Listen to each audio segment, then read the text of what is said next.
Hello everyone, in this video, I will show you how to fix Windows 11 stuck on the restarting screen. First, we will try a basic forced shutdown. Sometimes Windows just gets stuck and needs a full restart. Press and hold the power button on your laptop or PC. Keep holding it for about 10 seconds until the device fully turns off. Do not release the button early. Once the screen goes completely black and the system is off, wait a few seconds.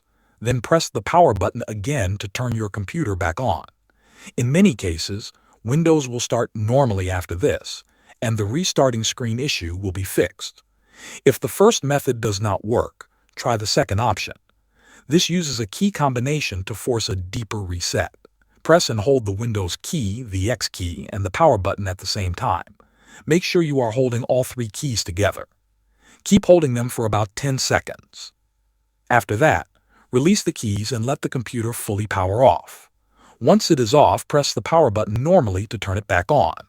This method can help clear system glitches that cause Windows 11 to stay stuck on restarting. These are the two easy fixes you can try if your Windows 11 is stuck on the restarting screen. Thanks for watching.